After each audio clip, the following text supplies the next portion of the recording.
All right, we're live. Hello, everybody. Welcome back to Worldhoppers. We're going to do kind of a casual chit chat about some newer releases that have come out in, we're going to say, winter, although we're just kind of going from any releases December through March, just chatting about some we've enjoyed, some we've totally loved. And Angela's going to kick it off for us. All right. So this is, for myself, I made a list and I put my favorites at the top, and I figure people might steal my other favorites eventually, but I'm going to start. I actually even have it because I bought it. I got an ARC and then I went and I bought it. It's The Mask of Mirrors by M.A. Carrick. I knew you were going to bring that one up. I had a feeling I left it on my shelf. Well, okay. It also doesn't help that one of our friends, Leslie from the Nerdy Narrative, another Worldhopper, is reading it right now. And I'm in her Discord watching her love it. And I'm so happy. So this is by M.A. Carrick. It's an author duo. So it's Mary Brennan, who I haven't read it, but The Natural History of Dragons, is that what it's called? Yeah. And then another author who I haven't read their work, but it's Alec Helms. So it's an author duo, but I don't know whose voice it reads like. It didn't feel like two authors. And this is kind of like a con artist. I call it ballroom fantasy. It's kind of, the magic is there, but it's not the focus for me. This is more like a very character-driven fantasy that I really loved, because I just loved following these people interact and everything like that. I don't know. It was really fun. I know Jesse also loved it, so feel free to chime in, because I know this is one of your favorites too. Yeah. Wow. All of you have it. Yeah, so good. The second book comes out in November, so it's like... Oh, wow. I didn't realize. Oh, dang. Yeah. I need to mark that down. Yeah, it's super quick with the turnaround time. Year. Yeah. And it's so nice because this book is a complete arc. It ends, but you still want more. There's stuff that's revealed and you're I want to explore that, and I get to explore it so soon. I gave it to my mom to read, and she also loved the Davabad trilogy. So I also know people who've read the Davabad trilogy who haven't loved this, just because for them it was a little too weird in the magic system, because the magic system is not hard or soft. It's just a little confusing. But I thought it was fun. There were two magic systems, which was interesting. It was the dream magic and a written one. And I'm a sucker for written magic systems, in Elantris and Foundry side. I love written down magic systems. And I haven't read a ballroom fantasy probably since Mistborn. And I just reread the first Mistborn, and I'm yes, I just love this. I just love when people are at ballroom political events. It makes me think of this is a stupid way to put it, but almost like fortune teller magic, if that's a decent way to put it. So this book reminded me of two other series that I read a long time ago. So maybe this isn't a very good comparison, but did you guys ever read A Great and Terrible Beauty?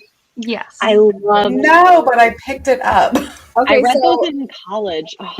It's been I read them when I was a kid, because my sister liked the first one, or she liked the series, I should say. And so I don't remember it at all. But there were aspects of it that I'm this is making me think of that story. I think that almost dream magic. And then the Stravaganza City of Masks, which has the word mask in it also. That's the city setting and the way that how the setting itself almost feels like a character, that. I don't know how to describe it, but it's almost like a Venetian sort of thing. It definitely, it feels very well, and the politics too feels very inspired by the Italian city-states during that era, which I think is interesting.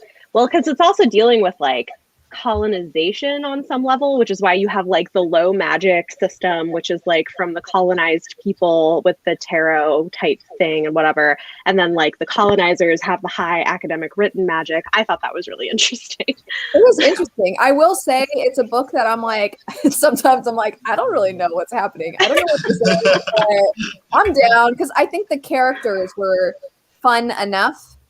But it's one of those books that I enjoyed, but if somebody picked it up and they didn't like it, I would be oh yeah, that makes sense. So I don't know, it's a specific kind of flavor. Yeah, because it's definitely for me the type of confusing that I still found cool. I think for me, I'm much more forgiving of confusing as long as whatever I'm looking at still is interesting to me. If something's confusing and boring, that's just the kiss of death for me. I'm just I'm bored and I don't know what you're saying. I'm out. I don't care anymore. I'm okay with being confused if I feel the author knows what's going on. If the author is communicating I know what's going on and you will understand this, then I'll roll with it. It's when I feel the author just doesn't know how to communicate what they're trying to do. That's when I get more I don't know about this. I will say, I feel like this is maybe a nice heads up for some people.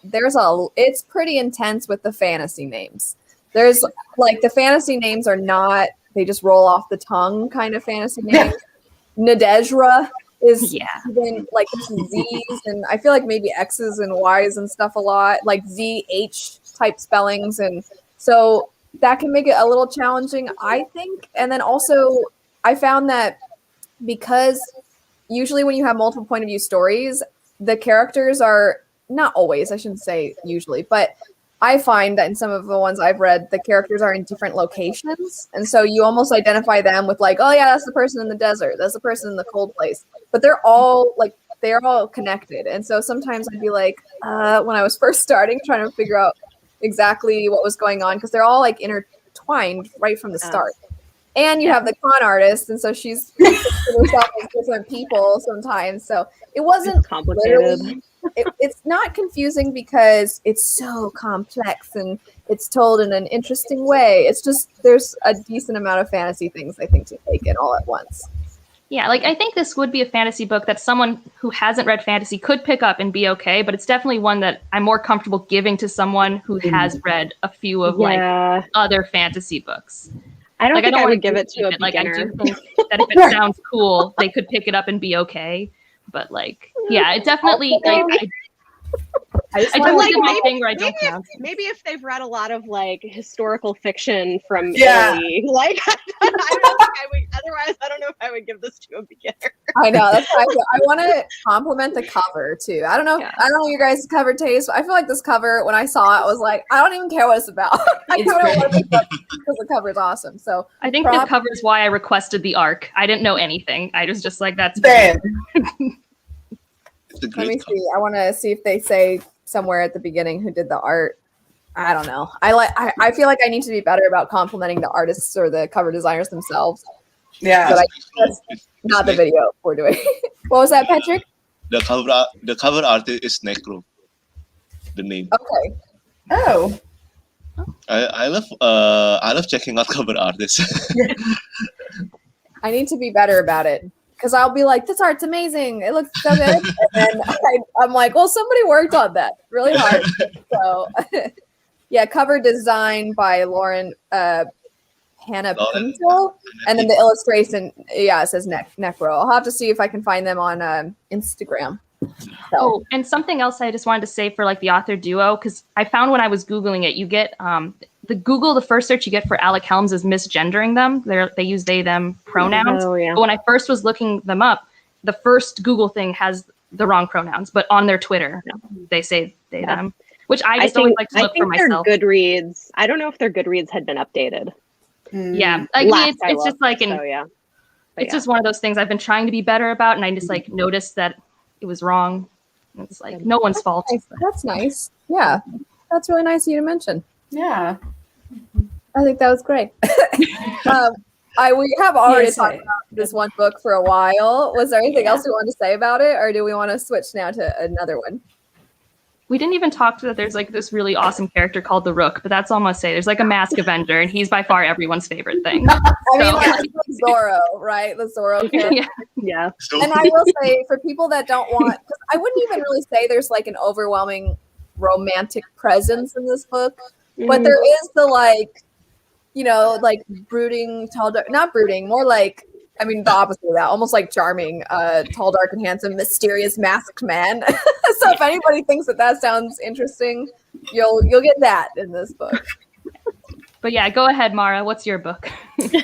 Well, I was looking, and actually, most of my top like SFF picks for the winter are backlist. So I only I'm going to start with my most of my really highly rated winter releases were romance or mystery. Okay. But I'm going to start with the two that I had that were SFF. So The Girl from Shadow Springs by Ellie Cipher. This is a YA. Bethany, you read this too, right? Yeah, it's good. It's YA frontier fantasy, and it's a retelling of like a snow queen kind of fairy tale. Wow. It's It like is- part like survival story, but with Yeah. fantasy magic. Like it's pretty cool. That sounds It's a- awesome. It That's is so cool. and the writing is really beautiful, I think. Like especially for YA, it's really nice writing. Yeah, I haven't read something quite like it before. It was a different kind of mashup, and I think especially if you are someplace like it was a good read for the winter because it's in a wintry like prairie kind of thing, so it felt like a good like snuggle up and I'm just read this thinking wintry book. Yeah. Patrick will know what I'm talking about here. Are you just thinking about Alan now ranting about the cold? Yes. When we did our video games video, he was like, I hate the cold, I hate the snow, your bones don't break, they shatter. So this is why I live for Alan. I mean, Alan lives in Florida, so And he had a heater while we were recording. He had his heater on and he had like a space Oh my heater gosh. next to him. I'm like, what are you doing? No, I would rather be cold than hot because you can layer up, but you can only strip down so much. So I really like my latitude with all my seasons, but I'm really interested in that young adult because you said survival. And like, I just learned this year that I love survival stories. Like, it can be nothing but them doing day-to-day activities. And I'm just like there. I don't know why. I'm just very into read it. It's Yeah. very good. I think on the back, it says like True Grit meets The Revenant with magic, Yeah. which I think is very like. yeah, I think that's about right. But then plus like Elsa from Frozen, like gone bad. Sounds amazing. Evil Elsa. That sounds Yeah. so cool. I'm now It is upset cool. because It's good. in my head I'm like, I know all the releases that came out that I need to catch up on, and then now apparently there's so many others. Well, and also just like on a very superficial level, I got this copy from the author, and she sent me the super nice note, so I kept that in there. That's so really cool. nice. Yeah. Yeah. Um, I know. I saw it on your. She sent it to me too. I think she follows both of us, and so Yeah. she was like very sweet. It's her debut, and it's Oh, great. that's It's really Yeah. good. And It's it's really, really that's good. awesome. Is Yeah, it it's a really strong debut. is it It is. traditional or self-pub?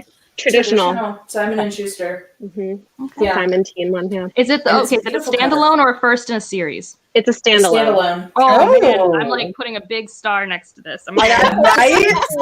Well, it didn't Got get, it. I feel like it didn't get that much hype when it came out, but I feel No. like it was a really good debut. It It is. was unique, I felt like, and the writing was really nice. So, like, I think it's one that Yeah. deserves more attention than it got. I mean, honestly, I have noticed Simon Teen doesn't do a great job of promoting their titles except for their big best-selling authors. They're Yeah. Simon Teen, like this team, because they also published like they did like Cinderella is Dead last year, which didn't get a lot of like. I mean, on Yeah. BookTube it got some buzz, but yeah. So it's another one. I don't think they're very good at doing their like new Promotion. authors, which is a Well- bummer because it's a really good book. It is. And I'm pretty sure this imprint actually got, like, orged out. Ooh, Remember when yeah. they did that big mix Yeah, up a you're few months right. ago? Which This was probably part of it. So I think that's Yeah. part of it. But anyway, the cover is beautiful if you can't tell. It's really good. Anyway, I feel like this deserved a lot more love. I than like it the got, colors on the cover. Wow. So if you're looking for a wintry read, this is a good one.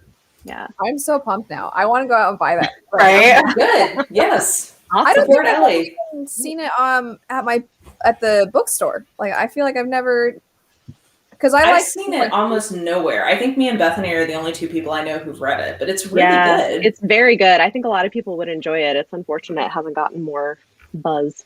So Mm. you guys are Well, making my channel will hear about it one day. So Yes. my Yeah. 1,000 Good. people will Yay. hear.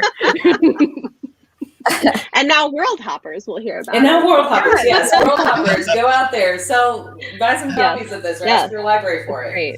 Mara, were you gonna mention another one or do you want to wait till we go back? Oh, we can wait. Okay. Yeah. Well, like I feel like a lot of people will not be surprised, and it has winter in the title, Winter's Orbit. Oh, yeah. You guys are stealing all of them. Art too, but like bought a finished copy. That's awesome.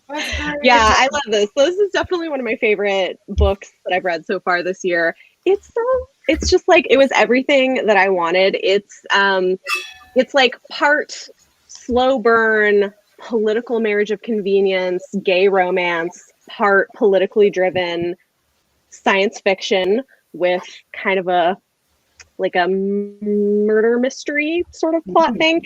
And I know some people have said they wish it was more romance or more sci-fi, but I actually really love it as a crossover book. Like, I think especially romance readers who want to kind of dip their toes into science fiction, I think this would be a really good one to try out because it's pretty accessible. I just loved it, and I loved the characters so much. They're just like the best. I know. I love them a lot too. Yeah, I feel like sweetest. I'll add as well, because I'm not someone who normally reads a lot of romance, and I am a very character-driven reader. So I feel like it's also great for people who like character-driven stories who maybe want to try sci-fi. And the romance was not for anybody that's like, oh, I don't like romance, so I don't think I'll like it. It's not. I mean, like, the romance is there, but it's almost like a character study and an examination of trauma. And I felt like, I'm so sorry. I feel like I hijacked. I should let you keep going. No, you're right. I mean, and I think that's great. And I think she does a really good job with it. There was so much that I liked about this. But yeah, I think the characters are great. They're kind of opposites, which I enjoy as well. You've got like the one who's kind of the like effervescent playboy, and the other one who's like a total shy introvert who's like been hurt in the past and like doesn't know how to let people in. It's like this really sweet, like slow burn relationship. It's so nice. And like, I think the world building she does is really interesting. This is another debut too, actually. But I think the world building is interesting too. Like, she does some cool stuff with gender representation where you can tell people's gender identity by the accessories they wear. So like men and women and non-binary people would wear different types of accessories, like either wood or glass or obsidian, I think is one of them. So I thought that was like an interesting. Yeah. So the thing I wanted to add as well is that I think that it easily could have just been a contemporary book. If it could tell a similar story because of what it's examining, but the sci-fi setting was allowing for the normalization of things that normally you would not be able to have that if you wrote it in our own world. You know what I mean?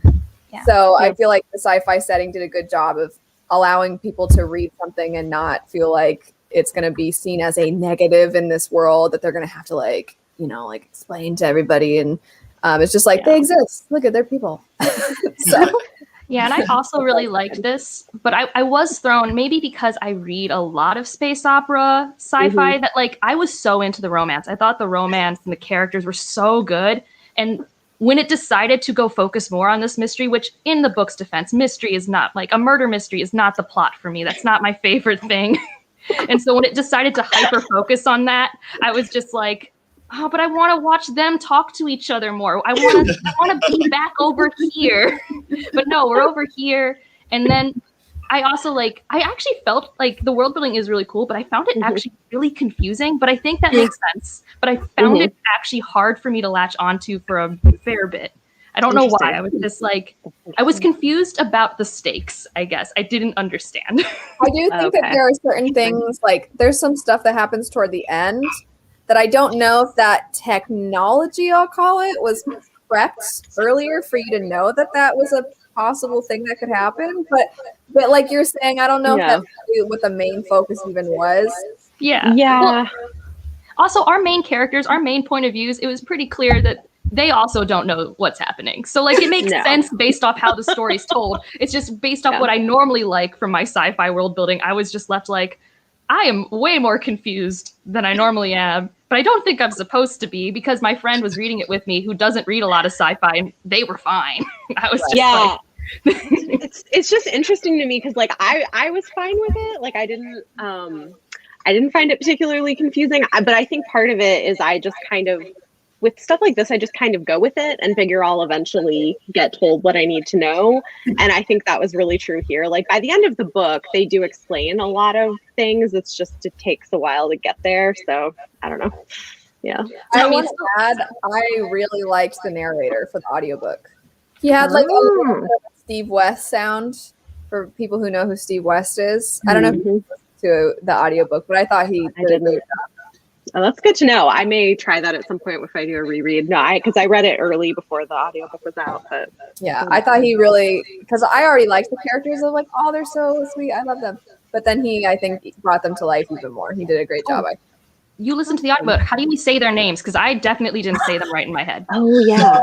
Here, I want to make sure I don't forget their names. It's Kieran, or Kiem. Sorry, there's Kiem, and then Jinen is how he said them. I got one right and the other wrong, but okay. That's what I thought. That's what I thought they were. So that's good.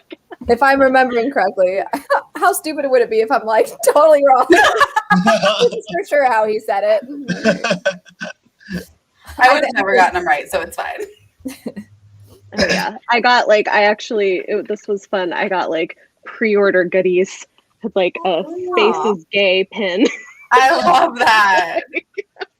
I got a copy in my Illuma crate box, and I'm excited to get to it. Yeah, I liked that other cover too. Both editions I thought were pretty. Yeah. They did some really pretty ones. Did we steal yours, Jesse, or do you have some other ones? No, so mine is actually The Bone Maker by Sarah Beth Durst that came out earlier this year. Oh, I want to read that. So good. It's actually my first book I've read by her, and it is a standalone fantasy where we're following these 5 people who saved the world 25 years before.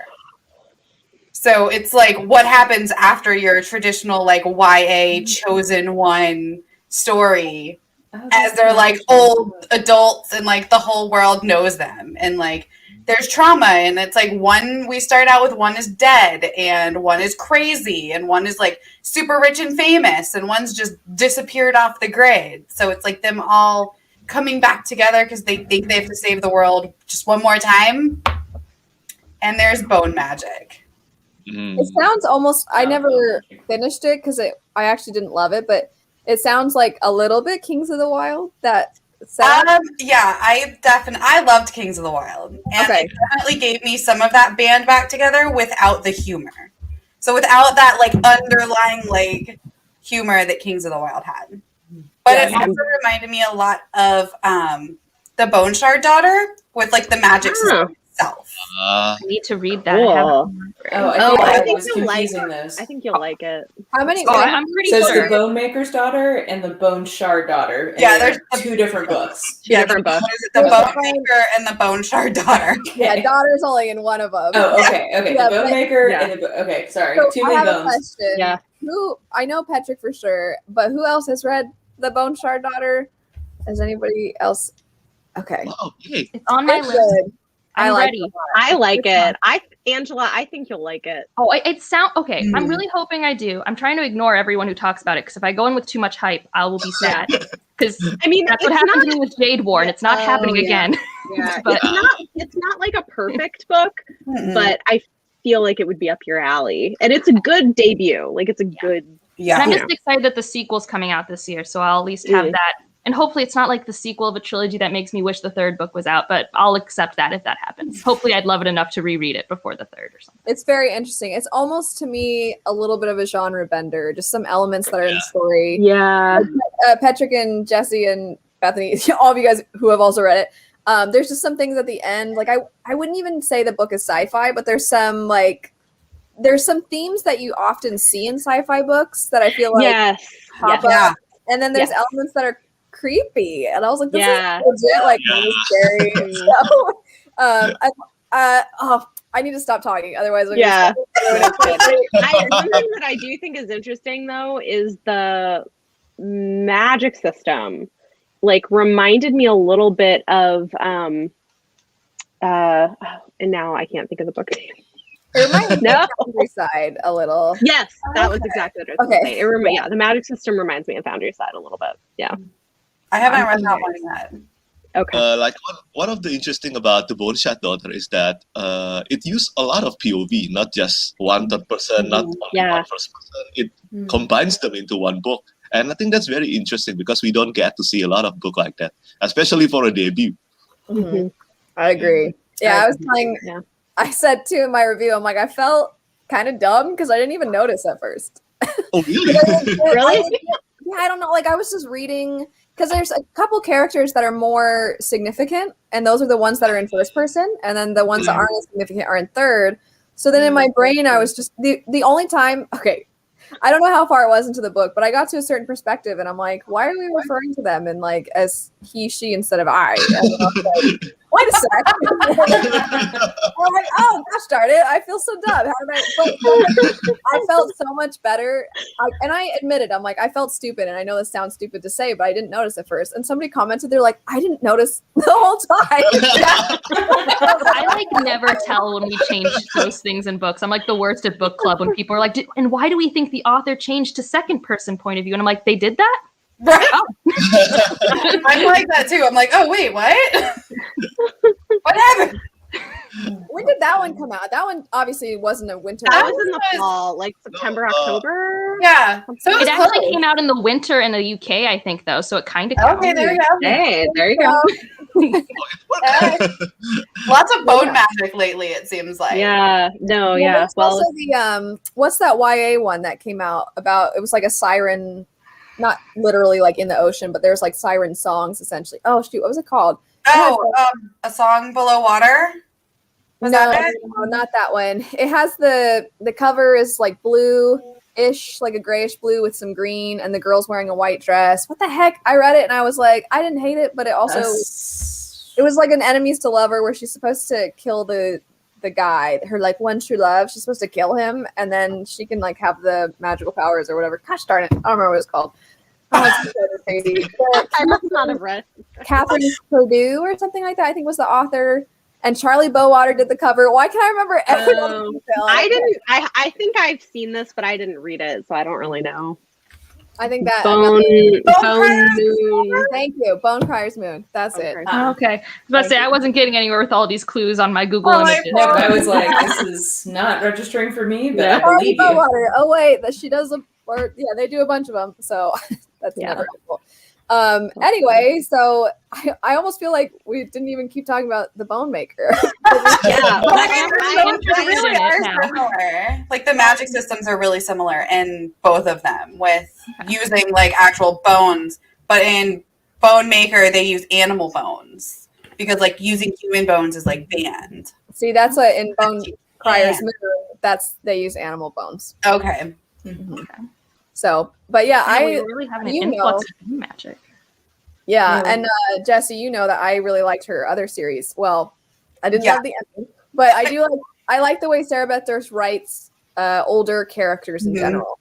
I think she does a really good job of doing that, and I'm excited. I feel like we're starting to see more older characters as main characters.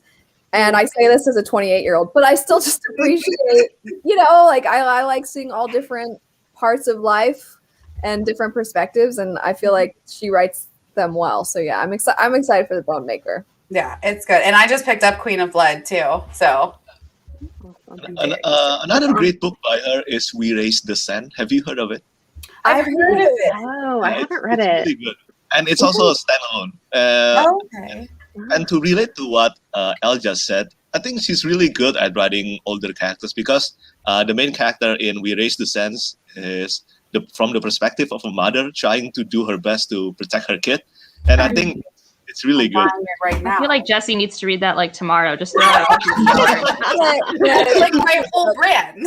Well, I love that there's so many standalones. I really appreciate that in SFF when people just be like, no, just this one. It's not a 10-volume series.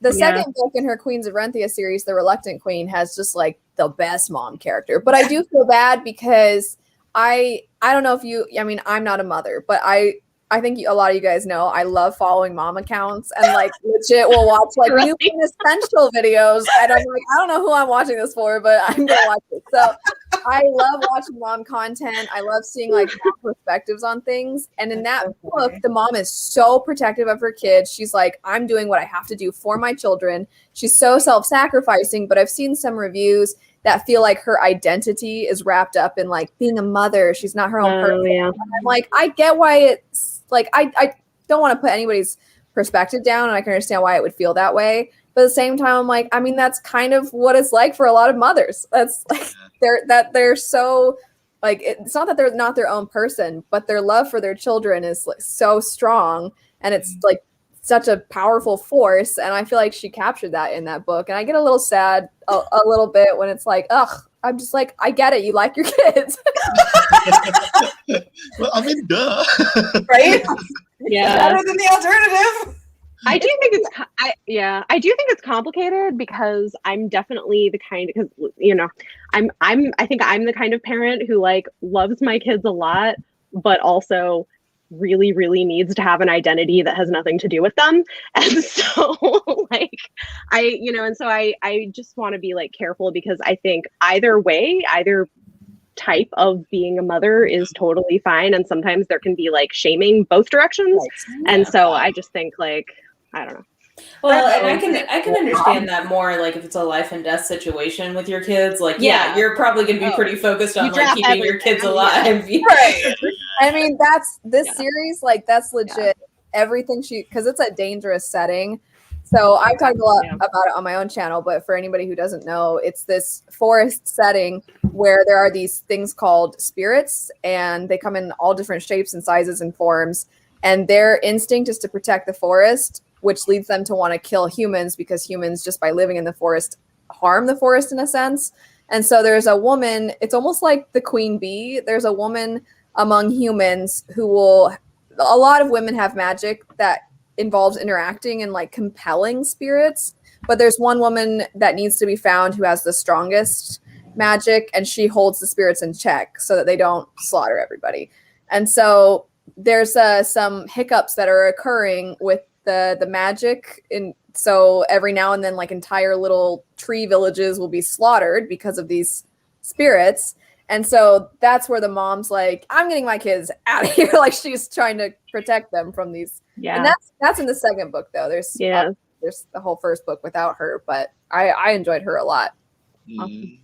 I'm very excited. Yeah. But and then I'm very curious to see what you think of if you like the series enough to read all three, I'll be curious to see. And Mara will appreciate that her books are not super long. That's all the books I do appreciate that. They're short. I read a middle grade book from her that was great, like about a girl who with like a dragon. Dragon soul. It was very good. And then Patrick, I think that if I'm not mistaken, I think Leanna also mentioned that one that you said by her. So I just feel like she's written a lot, and I don't know if she gets the hype. You know? Yeah. She's really nice. At a bookstore. Yeah. I met her at an event. She's like very nice and down to earth, and like totally just like chats with people, and like she's great. Always nice. I love that. Yeah. Is Queen of Rentia? Is Queen of Rentia a YA series? So it gets mistaken as YA a lot, and that kind of situation. Yeah. I don't know. I think it's a mix of things. I think the main character in the first book is a young female, and I think a lot of times you see young female protagonists mostly in YA. It's written by a woman. The page count is short. The writing style is very, very straightforward. It's like a little cheeky though, I think. But the main character in the first book ages a lot throughout that story. It's more of like a bird's eye view for quite a while, and then it's in the second and third ones that you kind of zoom in on a more specific time frame. But yeah, a lot of people do think it's YA, but it's pretty violent. Like they die in some pretty horrific ways. And then don't also, pick it up if you're expecting YA. Having this like mother character in the second one be like one of the main characters is also very different from what you would see in YA. So I'm not really sure why. And I double checked because I'm like, maybe I'm wrong. And I checked, and on her website it has it listed as adult. So yeah, I was like, okay, well, if she considers it adult, I think she also writes in all three age ranges, doesn't she? She does, yeah. Yeah. Anyway, Patrick. What's a new release you've enjoyed recently? Like, what was that about? Not going on tangent. I know. At least the tangents were book related this time. Yeah. For me, I have talked about this one a lot, and I think Elle has got it. It's Dragon Rage by ML Spencer. I need to read it. Yeah, I've been hearing about it everywhere. I keep on talking about this, and sometimes it's just coincidence because people keep mentioning it to me. So yeah, basically this one contains all the classic fantasy stuff that you love, like the farm boy but except for farm boy, we get a boy from a fishing village, and I think is what made this one so good to me is that one of the main reasons is that the main character is neurodivergent. I think that one is very interesting. We don't get a lot of them this lately, I've been enjoying a lot of fantasy that just a bit different from a lot of the other one. And from this one, we talked about standalone earlier, and so this is originally written as a standalone, but it has been expanded to a trilogy. Of course. It always happens. It always happens. Not that I'm complaining. I mean, I love the main character so much, but sometimes it's good to get just one and done. Sometimes, but I highly recommend this one to those who really love classic fantasy. I cannot get enough of them. I always love those classic fantasy trope done right. Yeah. It sounds really good. And I know I mentioned covers earlier. That's a pretty sweet dragon cover, I gotta say. And in person, the colors are super beautiful, I think. Yeah. And who's the author? It's also good. Oh, that's great. Ooh. Wow. Ooh, that's pretty. I like that. I like that a lot. That's like my ideal hardback. Right? That's nice. Is it self-pub? I ordered Yes, the paperback. It is self-published, isn't it? Yeah. Oh. If I end up liking it, I might have to order the hardback too, because that looks pretty spectacular. Right. Well, it's impressive for self-pub to Yeah. have it be that nice. What's the name of the author again? I always forget it. Oh, it's M.L. Spencer. Cool. M.L. Spencer. Dragon Mage. I'm You know, cool. fantasy titles need to use different nouns because they're all starting to sound the same. Like we just had a bunch of bone shards and stuff. Yeah. And like, I feel like every genre has that, and they have like their cycles of words that they like. Yeah. It was Blood. I feel like Blood was in a lot of fantasy yeah. titles a couple of years ago. Then it was And Raven. Yeah. Yeah. or birds in general. I feel like there's a lot of been a lot of bird references. You know what? I gotta say though, birds on covers is I'm such a sucker. Oh, If I see a bird I'm on not mad about it. I'm just saying. speaking Well, of for the birds, longest time, I thought the Raven Boys and Six of Crows was the same thing. You got them. just because it was not that one. This one has the bird. Yes. Yes. So beautiful. I got my copy back from I had let Deshauna borrow it, but she hasn't gotten around to it. And I really want to pick up the next one. And I'm like, I want to be able to reference stuff from the first one. Patrick, you've read the whole trilogy. I still haven't read the whole trilogy, but oh man, I'm so excited. Ooh, I have a quick question, quick tangent about it. Would you guys say it's a genre blend of 3 genres? I'm working on my... Okay, cool, because I'm working on my Reddit fantasy bingo card. Just ignore me. I mean, it's like traditional like fantasy, I would say, in that there's like elven type people, but then almost like paranormal because they're also almost vampire like. And then I don't know if you agree, Patrick, but I almost feel like there's elements of maybe steampunk's not the right word. Maybe it's more like sci-fi, but there's technology. There's like old war sites or like battle sites. And they don't know much about the previous wars, but there's a foreign technology. And you're like, okay, cool. I'm so excited. I'm so excited. I'm so excited too. I can't wait. I think you guys maybe saw, but that tweet where Jen Williams like, I don't know why there's this influx of people asking me It's so hilarious, that one. American readers, and I was like, I think that was because of It's definitely because of you, and I don't know why a publisher hasn't just made ebooks for it. I don't understand. She's just waiting for someone, from what I can tell on her Twitter. Anyway, but they're great, and I'm super excited that more people are picking them up. And I'm like, there's a part of me that's like, oh man, I suck, because there are some people that are picking it up and they like it so much that they're ahead of me now, and I'm like, well, that's great, but I feel like a loser because I haven't finished it. But anyway, I'll mention a book that I don't know how many other people have read it, but Hall of Smoke. I've read only halfway. What was that? I've read only until halfway of the book, and then I finished it. Oh no! I've heard that a lot. I read it. I finished it. What did you think of it? I liked it. I didn't love it. I gave it like a 3-star. That's what I remembered you reading it, and I couldn't remember what your overall thoughts were. Actually, I do, because you talked about how you found the end for like a large chunk. It was like kind of dragging.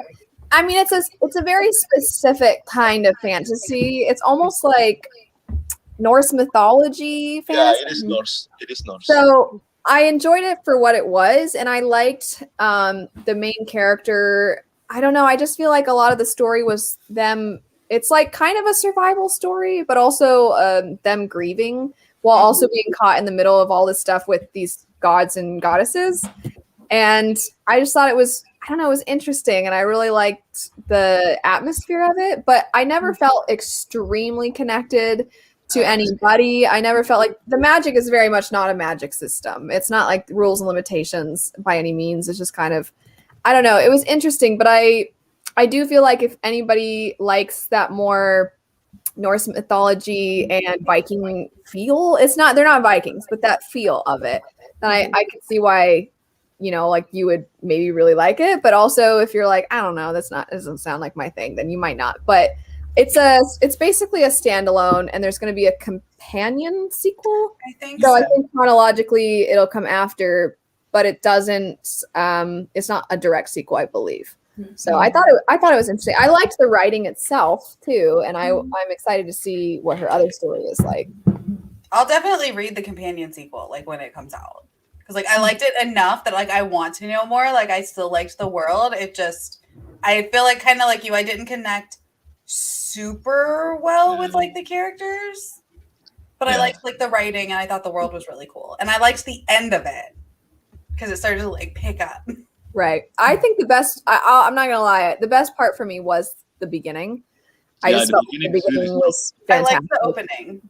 Like that first like 2 chapters, I was like, all right.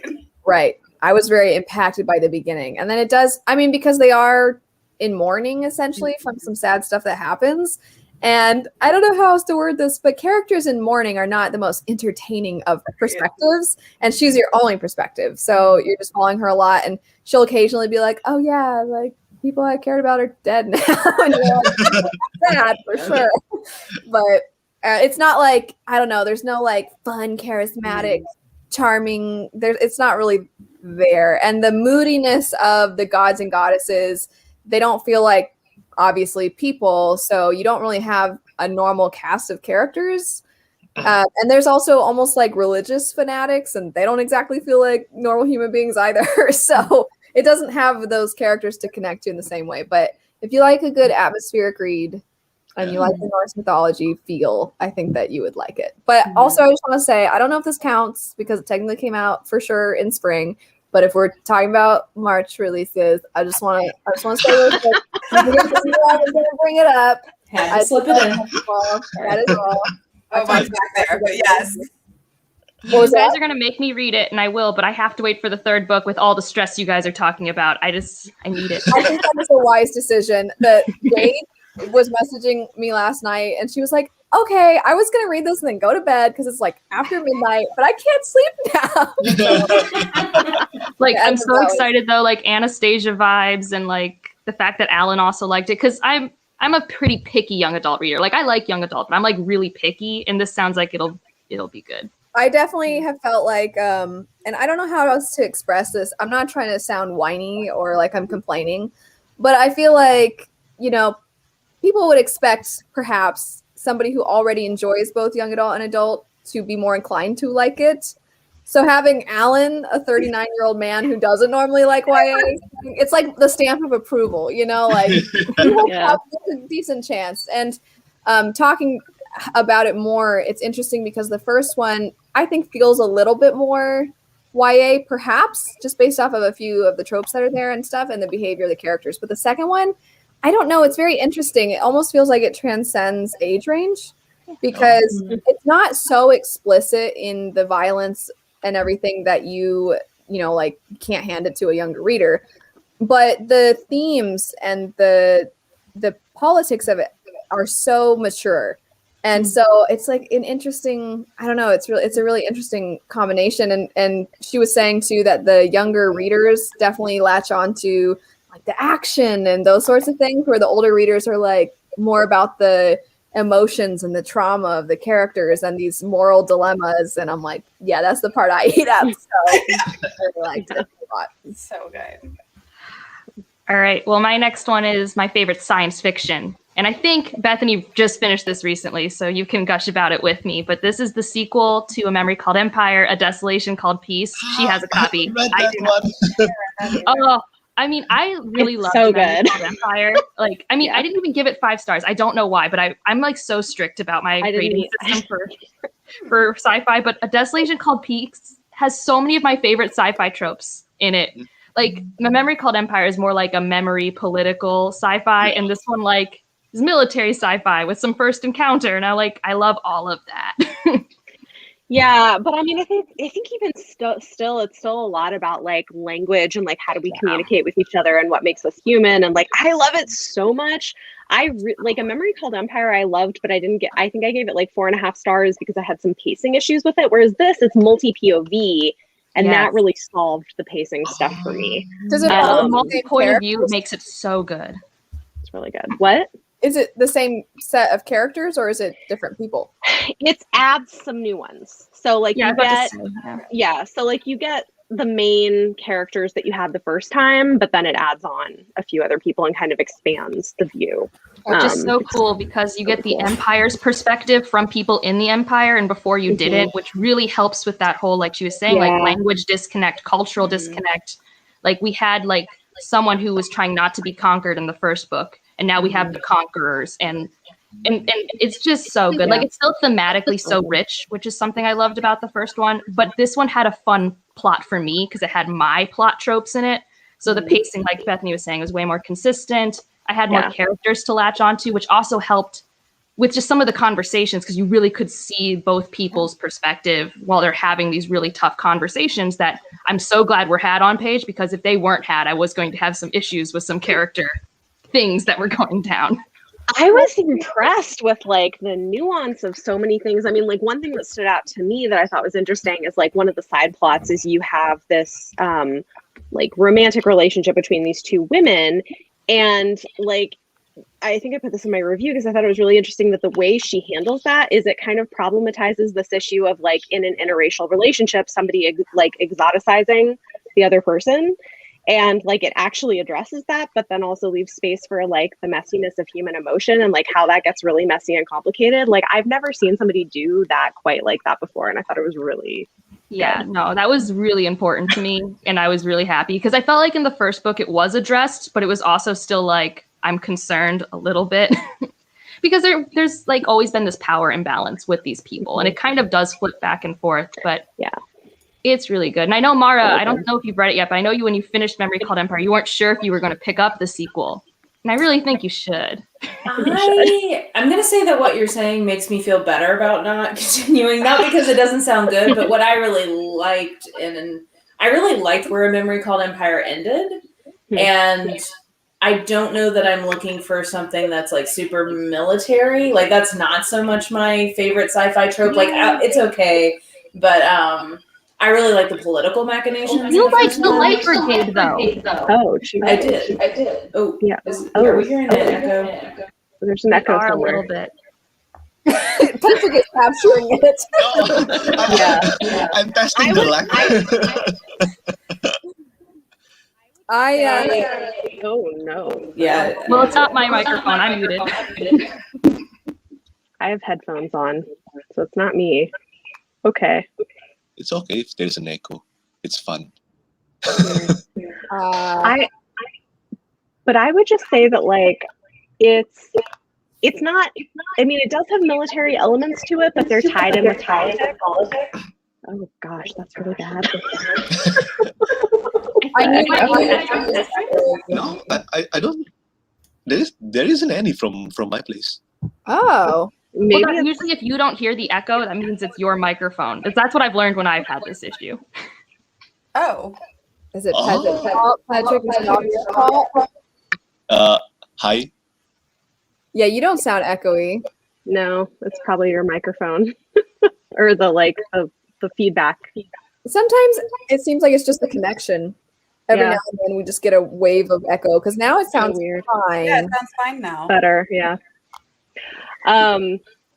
Anyway, I think what I would just say with this is that like it does have military elements, but they're really tied in with the politics. So you have one character who's like a military commander, but then it's like it's complicated because you're seeing like the people on the ground who are having to make decisions about what should be done and coming in contact with this new alien race. Like, should we wipe them out and make sure we're safe, or should we try to have diplomatic relations with them when we're not sure how to communicate with them?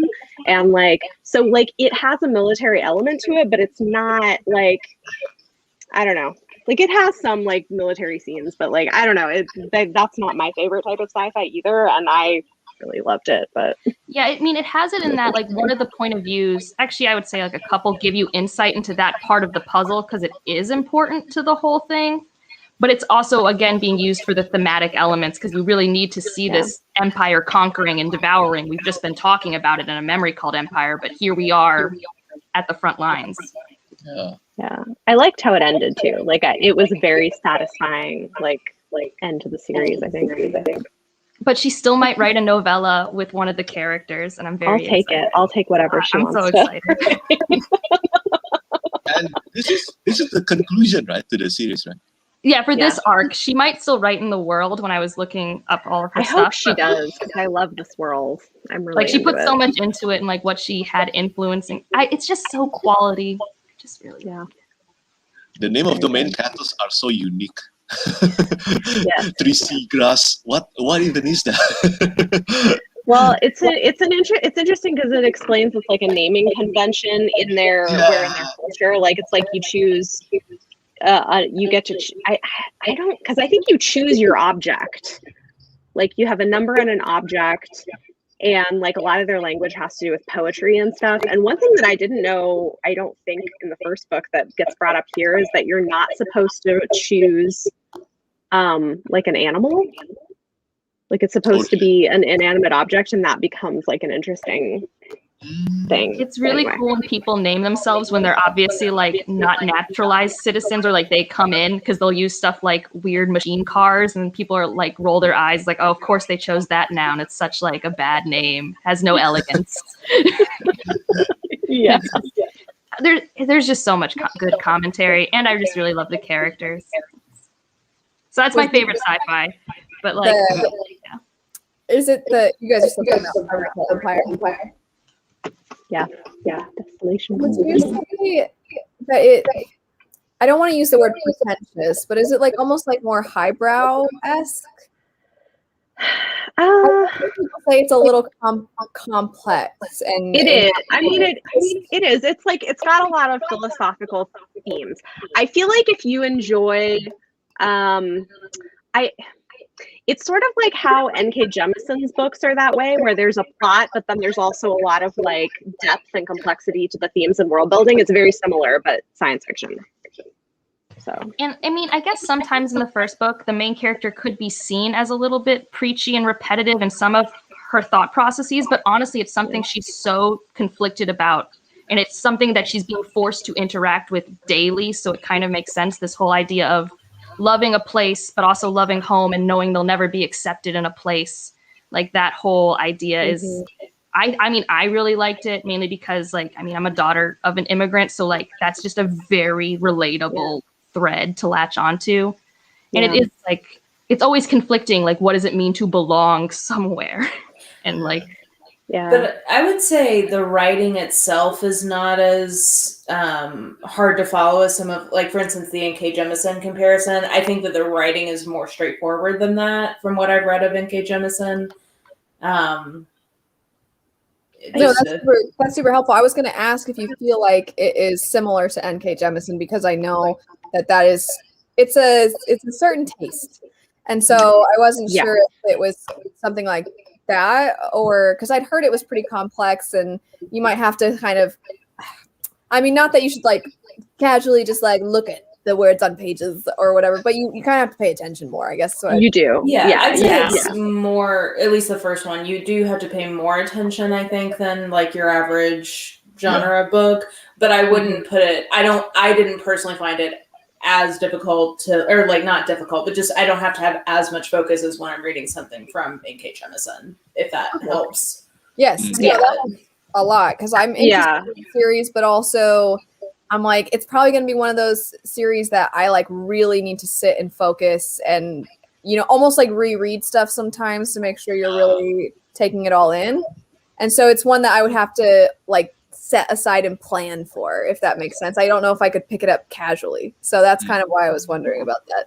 Another thing I would say about it is, and this happened to me on my first read and my reread of A Memory Called Empire, is you will be very confused about plot stuff and like what's happening, but you can trust the author. She's an author you can trust. You will like, you don't have to actually work that hard for the things that are important. It's not one of those where like you have to have a notepad out and things. When I took notes, it's just because I thought that was a pretty sentence that I want to look at later.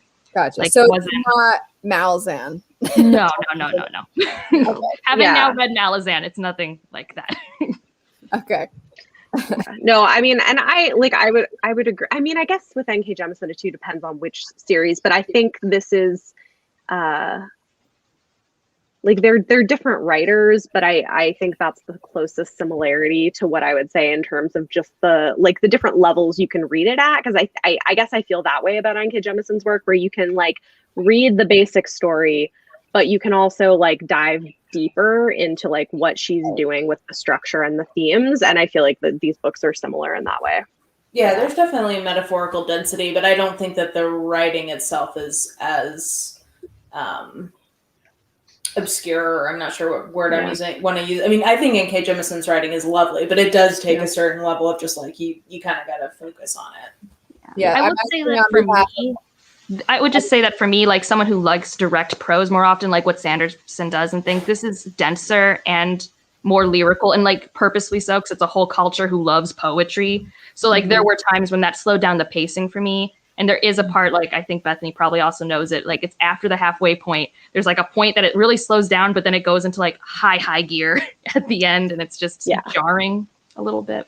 Like that's the one thing I would change if I could change A Memory Called Empire, is like that little section. Yeah, it like drags a little bit in the middle and then like speeds up really fast at the end. Yeah, so like but it was also her debut. Like it's such a great debut. Yeah, I hope I would love to. I love this kind of science fiction, so I really hope she does continue to write in this world. So yeah, I don't think like, so something I compare it to a lot is like it's the type of sci-fi that's like Dune, but it's not like the same level of philosophical pretension might be the wrong word, but you know, like that one's very much like listen to my philosophy, and this one's not really like that.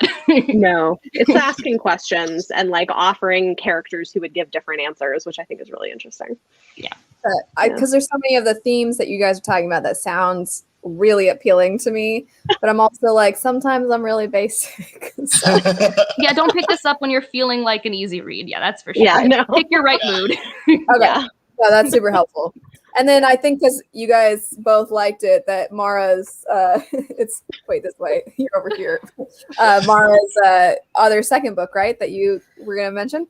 Yeah, I'll do a twofer. One I don't have in physical form is called Fireheart Tiger by Eliette de Bodard, which was a novella that came out in February. And it was, it's one of those novellas. I love novellas, but I think this is one that would have benefited from being a short novel as opposed to a novella. I wish that it had been a little more fleshed out, but it's a super interesting world. It's like set in a fantasy version of like Southeast Asia. Like that's the inspiration. Yeah, it's got a beautiful cover.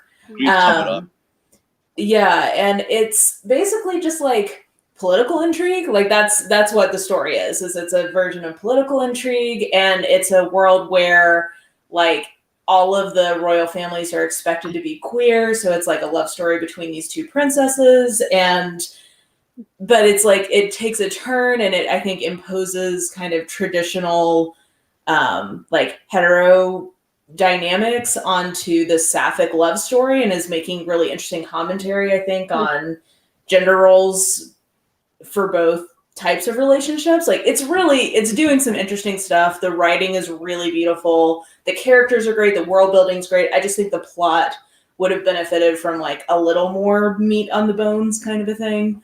But I definitely want to read more from her. That was my first Eliette de Bodard. So I remember seeing that when I was looking at books that were coming out this year and being like, oh, this sounds good. And then I saw that it was novella, right? You said? Yeah, it's a novella. It's a pretty easy read too, in terms of like, you know, not super really beautiful, but not complicated writing, if that makes sense. Like it's pretty easy to get through. So I recommend that one. Have you made a video about like your recommended novellas, like fantasy novellas and sci-fi novellas? I haven't, but I should. You totally should, because it's not my usual, and I feel like it's just a matter of I haven't read ones that I really love, so I would love your recommendations. Yeah. It's hard. I mean, novellas are really hard to do well, but I mean, I've talked about it on here. I'm somebody who really appreciates there you go. The ability of authors to tell a very focused story while still giving you the characters, the themes, and the world building. That is a very hard thing to do, but authors who can do it well, just like my favorite thing. So yeah. I actually did a video fairly recent, like in the last couple of months, with about like talking about novellas and short story collections. And a lot of them are sci-fi fantasy. Yeah, I've done more broad videos about that, but it's been a while. It probably would be good to revisit. I will have to check that out. The other one I'll sneak in here is Root Magic by Eden Royce. This is a middle grade fantasy set in the 1960s in South Carolina, and it is about these twins who are learning root magic from their uncle. And it's just like, wholesome is a weird word to use because a lot of this is about racism, but it just like, I've rediscovered how much I love middle grade fantasy in the last year, because it feels wholehearted. Maybe that's the word I'm looking for. It just feels like I walk away just being like, friendship is magic and family is beautiful, and like I just love, like I just feel like beautiful leaving it. But this actually thematically reminds me a lot of To Kill a Mockingbird, but its own voices and a different perspective. But it's a lot about these kids interacting with like local police and how like Black people are always targeted by police throughout American history, but specifically in the 60s, like that has a specific context. So like, and it's set like with Gullah, like that's the magic. It's just it's wonderful. It's very I know Jess Owens definitely highly recommends it. And I think in one of her videos at the end, she was like, reboot magic. And she got like really close. I remember it's really good. That was so fun. It's got, I think, some pacing issues in it. So like I didn't give it a full 4 stars for that reason, but like just in terms of my enjoyment of it, this is something I really enjoyed. And like it's something I would happily give, for instance, to my niece who's in 6th grade. Like this feels like something she should read. So it's really good. Have any of you read the is it Amari and the No, I was Not gonna go yet. grab that. I'm gonna read it this month. It's on my TBR, but I'm reading it in May with my patrons. That's like our book club picks. I'm excited. maybe I'll try to pick it up in May then. Because did that come out recently? I know that came out in January. Worldhoppers, but yeah, I was gonna mention that as like a one that I haven't read, but I'm excited. It's one of the winter releases I'm very excited to read because I've heard fantastic things. Everybody has been raving about it. It's this one. Yeah, it's also so cute in the cover. Yeah. If you want to hear thoughts from another Worldhopper, Neeks talked about it in like a previous video. Or Jess Owens also, because it looks great. It's so good. And Ashley from Bookish Realm loved. I mean, I feel like everybody who's picked it up has loved it. So I'm so excited. I hope, because I know Jess and I buddy read Legendborn, and she talked about there's like multiple magic systems in Legendborn, and she feels like some of the magic in Legendborn is similar to some of the magic in Root Magic. So if anybody likes the magic in Legendborn, Jess has said that she feels like there's some similarities in that kind of magic. Cool. Yeah. Okay. Sorry. Those were my 2 I wanted to. Oh no, don't be sorry. Yay. Apologize for giving us good book recs. Yeah, right. I'm sorry. And then Bethany, did you want to go? I know you guys kind of both. Yeah, sure. I mean, I feel like my other things are sort of things people already know about, but like Across the Green Grass Fields by Shauna McGuire. So good. It was so good. I just love this whole series, the Wayward Children series. And this one is more of a standalone entry with a intersex character who goes to the Hooflands. So for people who are into like horses and unicorns and stuff. Horse girl magic. Yeah. Yeah. I love this. Like, this is one of my favorite series, so I love this a whole lot. And then one that is a huge bestseller that I did not expect to love as much as I do is Court of Silver Flames by Terry. I finally have it on my Kindle. I cannot wait. Oh, awesome. Yay. Look, I'll just say this. I am not like, I liked but didn't love the rest of the series. So I was like, yeah, I'll read it because people are excited about it. And I like her books are fun.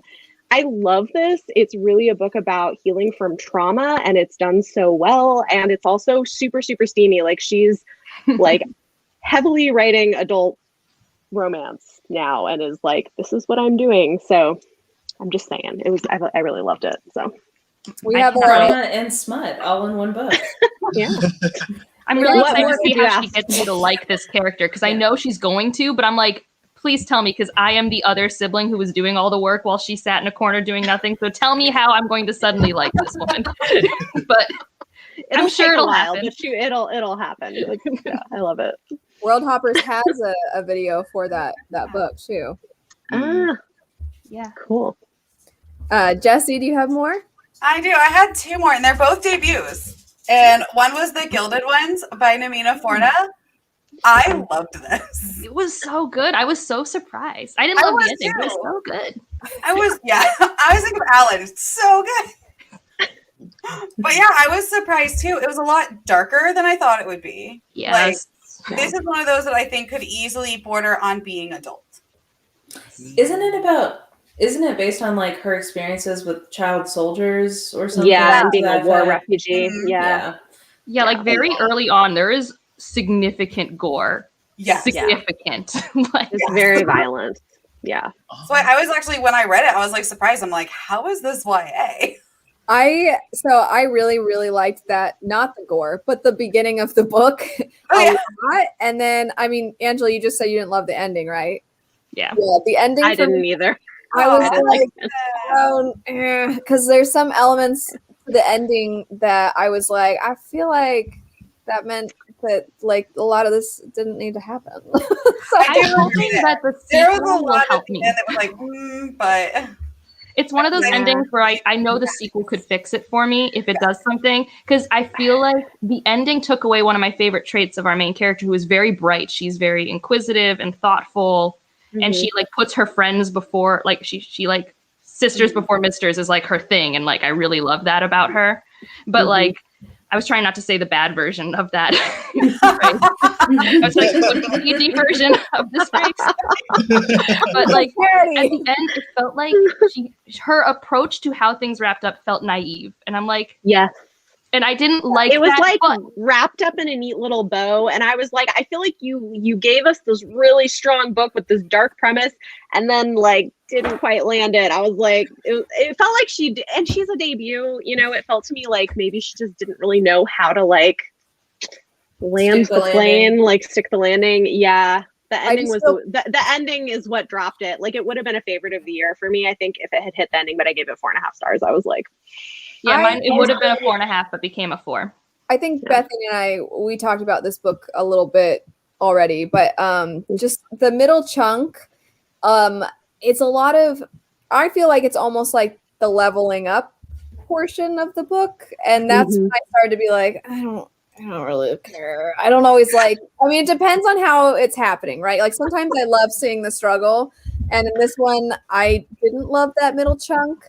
And then the ending made me feel like that middle chunk didn't even need to happen. And I'm like, well, I read through all of that before thinking there would be this payoff. The payoff was that it didn't have to. It was like so easy, like all the stuff they'd been working so hard for, and then like boom, and we fixed everything. I'm right. I'm excited to see how it. Where did the stakes go? The themes Sorry, Jesse, are very, I think the themes are very strong, though. Yeah. I'm excited to see how she does it in the sequel. Like if she fixes that, because it could be fixed. I could see it. Like, because I have a lot of first books and series where I'm like, well, this wasn't my favorite, but I've been redeemed by other ones. So. Totally. Yeah. I thought that there was like some of the relationships were underdeveloped, but like the romance in it seemed really fast to me. I agree. I was like, how do we have a romance? You guys say this is like a thing a lot of my friends have said. That romance went exactly as fast as my first love romance, so it felt relatable. Same, So- honestly. Like for me, like my first love, that was like 3 days. Like, Yeah, I guess that's the thing is like in YA books, that doesn't bother me because that's how I was as a teenager too. Like I fell in love hard and fast. So I was like, yeah, okay, sure. Well, Like, I also I don't can- expect it to last. I'm like, No. Yeah. that's what part of why I don't really like YA romance because I'm like, you're babies. Like, what? This is. This is. Okay. Can I like gush though about a YA romance that I just read that I think does it well, where it's not acting like it's supposed to last? Of course. Is She Drives Me Crazy by Kelly Quinlan. It's so good. So it's a YA enemies to lovers between two girls. One is a basketball player and one is a cheerleader. And it's so good. And like the themes of it are about like healing from heartbreak because the basketball player had her first love or first girlfriend break up with her. And so it's about like healing from that and grieving it when I think a lot of times those first relationships aren't taken seriously. And then about this like be learning to love yourself so that you can be a good loving person in a new relationship. And it doesn't try to treat it. So it like felt very good for teenagers about like first love and stuff for teenage relationships without trying to act as if like this is the sort of like end all be all. It was great. That sounds really good. and also, like back to the Gilded Ones, I think something it did really strong is like the best character work I felt was done between the female relationships. Yes. And that's what I wanted. Like, that's what I want is for this found family. I thought the found family trope was way better done than I've seen in a lot of military stuff that I've read recently, I guess. Like, not young adult specifically, but like a military young adult, which I honestly didn't. I'm bad. I should read backs of books more, but I didn't know what this was. And I just knew that he was going to be. Same. I was like, I knew she was going to be different. And because she was different, she was going to have to go through something because that's like the plot of 90% of what I read. So, Yeah. And that beautiful cover just lured you in. That cover's so pretty. Yeah. It's beautiful. So I think based on something I heard the author say, she may have tried to sell it as adults and they told her her character was too young and it needed to be YA. Oh. So But age doesn't determine the genre. I know. It's like Patrick, I just finished Age of Assassins, and I'm like, I mean, he's 15, so Yeah. yeah. well, you said the magic pronoun, so there you go. Hey. Yeah, I know. Like Good Robin point. Hobb, you know, she wrote a young, Yeah. a literal boy, and then Age of Assassins, it's a 15-year-old boy. A lot of the like hero's journey, if it's a boy, it's it's sold in. I mean, we don't need to get into that whole thing, but Another idea for another day. I felt like the story felt YA, so I don't know that I feel like it should have been adult, but that just because she's younger, I felt like maybe the tone. But Bethany, to what you're saying is maybe she wanted to make certain things more mature, and then because they advised her to make it young adult, then she had to tweak things. yeah. No. Yeah, Very I hear that possible. from authors a lot in interviews, how there's kind of more like tracks you have to try to do things with young adult. Like there's certain like beats or things you kind of have to do. Like I think there was an interview with Tochi Yanabuchi, and he was talking about writing an adult novella versus writing his like, I think it's fantasy young adult. I don't remember if it's sci-fi or fantasy with the war He's girls. done both. I think he's Yeah. done. Yeah, Yeah. but like how it's like very different, like how hands are they on in terms of like your plotting and everything like that. His adult novella is fantastic, by the way. It is good. But it's like, don't be fooled by its length. It takes a long time because it hurts. it's a lot. I made mistakes. Jesse, did you have a second one you wanted to I've got the Unbroken. Oh, I just bought that. I want to read it. How is We it? got the hot Look at how pretty it is. Ooh. It is beautiful. It's not a perfect book. Like there were some things that bothered me, like kind of in the middle of it, and the end was a little rushed. But overall, I really enjoyed it.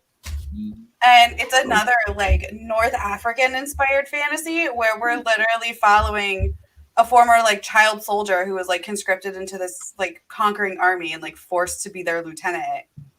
And then the princess of the conquerors, basically. And her like struggling between like, do I want to free these people because I want to be a good person, but then I also want to take my throne that's rightfully mine. So like trying to find that balance, and it's really political, and it's sold as like a military fantasy, but I don't think it is.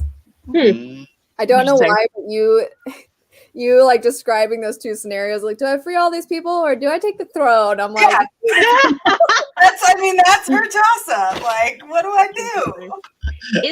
I thought I heard somebody talking about, is she disabled also? Yes, she is. The princess. So the only issue I had is the princess's name is Luca, which is my son's name. It's just like a real personal, like every time I read it, I'm like, this is I have that with certain names where it's like in real life, I hate that person with that name. And then I'm like, I had somebody, I did a video a while back of where people submitted petty reasons why they haven't read certain books. And one of them for Joe Abercrombie was every time they saw his name, they thought of Abercrombie and Fitch. My work nemesis, his name is a frequent romance novel hero name. And like, it's honestly kind of a deal breaker for me because it's like, nope, like I just see that name, I think of this guy. I'm like, I just mentioned the book Age of Assassins a second ago, but Girton is not my favorite name. Girton, yeah. I recorded my wrap up that'll go up eventually, but I even like say like, hey Alan, what do you think of the name Girton? Because Alan like that guy's a stupid name. I just and then like Robin Hobb writes those characters that I just want to like punch, and like they usually have pretty normal names. Like there's a name, it's like Kyle, and I'm like, I hate all of now. I just like I couldn't name my son that. I couldn't name like a dog that. I'm just like, no. There's a character in Flamefall that I don't remember the last time I hated a character this much. This chick is the worst. Like there's a character who's classically terrible where you're like, I hate this guy. But this woman is, the way I describe her is, if the people that get really angry on Twitter, if they could like cause riots by their tweets. Like that's how I feel about this person. I hate her. And I'm like, everything is your fault. And I hate her so much. And now I'm like, it's not a typical name though, which is nice. But I'm like, if I ever see this name again, I'm just gonna be like, I hate this character. No matter what they do, I'm gonna hate them. She's terrible. Completely. Patrick, do you have another one? Yeah, I think I have a short one. It is Hollow Empire. This is the second book in, I forgot the name of the series, but it is the final book for now. The first book is City of Lies, and I think this one is really good too. So it's supposed to be a trilogy, right, this one? But currently the state is unknown because the publisher wants to see the sales first. And the first sentence of this book is really, really catchy. It is, hold on, I forgot. I was 7 years old the first time my uncle poisoned me. So this one is about a main character who's in charge of testing poison for, I forgot, the king.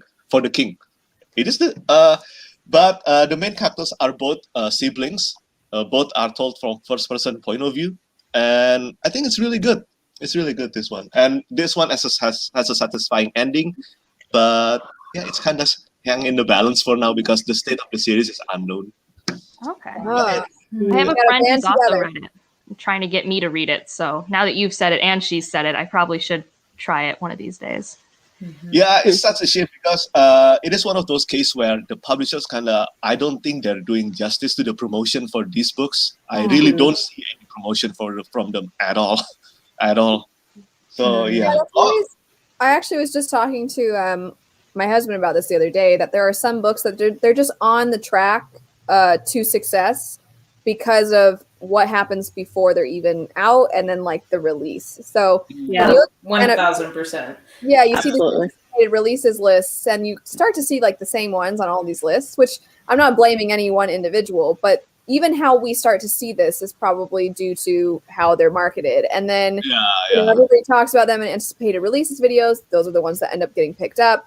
And then even things like Book of the Month, the books that are on the Book of the Month lists are almost always going to be the ones that end up as Goodreads Choice Award winners or nominees. And I have a Libro FM account, and it's an audiobook service that you can get through your local bookstores, so that profits go to them. And they have almost like an influencer perks where you can download every month. They'll have certain audiobooks that you can download for free. They frequently have crossover with the Book of the Month stuff. Exactly. That's exactly the point. Yeah, I was getting to. And then when you go to the bookstore, you see those same books on the tables, on display, because you know that I'm assuming, and you guys they do. Yeah, I used to work at Borders, and that was like a real like. It was perspective shattering because I always thought like, oh, the staff picks, like I get to pick my own. No, like every single piece of real estate in that front area is paid for by publishers. So yeah, so I know. I mean, like your local independent bookstores, I'm sure it's not the same, but like, you know, the Barnes and Nobles or Waterstones or whatever, like the publishers have paid for. Yeah, the bookstores because we have great used bookstores in Arizona, and they have like handwritten like staff picks that are like really cute. But I love my local used bookstores are the best. But one of them commented on my channel, and I was like, "What? This is so cool!" I was at my used bookstore today because I got vaccinated, so I got to go to the used bookstore. And somebody recognized me. They were like, "Are you Mara?" And I was like, "Yes." I mean, this feels like the right place for you to recognize me. But I'm like terrified that will happen someday. I always am like, it's the second time I've been recognized at McKay's. It is my like natural habitat, so that makes sense. But where all this is going is, I feel like I discovered this like earth-shattering, news about that. It's not just like these books get picked up and people love them, and that's what makes them successful. Very early, because there was a series I loved called the Strongbow Saga, which is a Viking. It's historical fiction. Oh. And I really, really liked it. I was reading it in high school, and then all of a sudden I like never saw it anymore. And then I looked into it because I'm like, well, when's the next one coming out? What's going on? And it was the author very much saying like nobody really marketed the book. They didn't really do any promotion, and he already didn't love the way they tried to put his books in YA instead of an older audience, But either way, I remember loving them. And he just got like no exposure, and no exposure then turns into, well, because you don't have exposure, we're going to hold on to your contract. Because the nice thing to do would be like, well, we don't want to do this, so we're going to let you go. And then if you're free to, try to get your book sold through someone else, but they don't want to pay to promote your book later. And then they also don't want to let you go in the event that you become successful with someone else. So they just kind of hold on to you until nobody knows that you even exist. And then your book's nobody knows, and that is so upsetting. I hate that. I hate that. So So Patrick, tell us the name and the author again for this underloved book. Right. City of Lies. Sam Hawk. Sam Hawk, The Hollow Empire. Okay. Go buy the book so that he can keep writing the series. I'll definitely. I'll try to order it, and then I can say in a book haul. There you go. And I'll shout you out, Patrick. Thank you. This will probably come out after a book haul, so then it will be like in reverse. People will then learn the origin story of yes. I like this little meta. I promise we don't need to go on the side tangent, but like I do sometimes get frustrated with the almost like the weight that people put on booktubers' opinions, because I'm like, I don't know, we're just people, right? Like we're just people talking about books. But the fact of the matter is we do sometimes influence people hearing about books. And so I always am like, if I can do something to help out an author, I'm happy to do it. Yeah. So, but yeah, do you guys have any more? I think that we've covered quite a few. Yeah. I wanted to just briefly mention just like one novella, because I actually was really impressed, and this is Remote Control by Nidia Korafor. So I read her entire Binti trilogy, and I'm not the biggest fan of that trilogy. It did a lot of weird plot stuff for me. It gave me plot whiplash. I agree. Did a lot of jumping around, and I was like, what's happening? I don't even know how Binti's coping because I'm not coping. And it did some tropes that a lot of people put on their least favorite tropes list, I guess I'll say. But Remote Control is like a sci-fi folklore. And I didn't know I wanted that in my life. And it's about this girl she's like 10 or 12, given this huge power and having to cope with this power. Like, I think the back of the book says she's like the daughter of death. And like, so it's like near-ish future, alternative future sci-fi, and she travels. And her writing in this was the best I've ever read her works. Like, I actually really liked the writing. It was so different from Binti. I haven't read A Kata Witch or A Kata Warrior, which I know is also something she's really written. Good. Yeah. Yeah. I like it a lot better than Binti. Yeah, but I really liked Remote Control. I was pleasantly surprised because I kind of went in with that jaded perspective of I didn't like how you did these other novellas. And, we talked about how novellas are kind of picky. And also, you guys were talking about in a recent Worldhoppers about Machinehood. And if you were curious about that, and I did read Machinehood. And it was really interesting. I don't think it's like perfect, but like I was really slumpy. And it was like a great like get me out of a slump book. So. That's why I want most of my books to be get me out of a slump books. I just thought it was interesting. And like, I think it's really interesting reading about a world where everyone makes money through a gig economy, especially as people who like are getting monetized on YouTube. Like, it's a weird perspective. So I just thought, I liked that one. Like, both of these were just 4 stars, not like super favorites, but like I had a surprisingly fun time. Cool. All right, I'll give you my 3 non-SFF ones real quick. I've got Actor Age Eve Brown by Talia Hibbert. This is romance, Grump and Sunshine. Both of the main characters are on the spectrum. Very cute, satisfying ending to that trilogy. Highland Treasure, which has like one of the most gloriously drawn, glistening man chests I've ever seen. But this is actually if you want like dumb hot people in Scotland on a like oh my god, it's really fun. I have to interrupt for just a second. So some of you guys might know that Sean lost a challenge, and he and I we decided we would co-review a romance story, and he is Scottish. And we saw that book and we were like, haha, that would be funny. But like now I feel like it's fate, like you're mentioning it here. I just saw it. It's really fun. I mean, like, yeah, this whole series, it's basically 7 dumb brothers getting their I mean, they're all like, that's just Lindsay Sand's thing. She writes very campy books and it's just fun. Like, they're all dumb, they're all hot, they're all like very brave. And then they get it on. Like, that's what the books are. That's the book.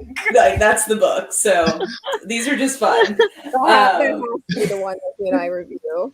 And then my mystery pick is Every Last Fear from Alex Finlay. This is like conspiracy good times. Oh, okay. So that's my quick run through. Well, if you want my couple of romance recommendations, one I don't have a physical copy of, but The Intimacy Experiment by Rosie Dannon it's really good. Is a really good one. The premise is great and then it's done really well, but it's basically a porn star turned sex educator who's kind of a prickly heroine getting together with a Jewish rabbi who's a cinnamon roll, and it's really great. I think you mentioned that in another video. I don't remember which one. It's maybe, I don't know. It's really good and very, very interesting, very kind of modern. So that's like a fun one.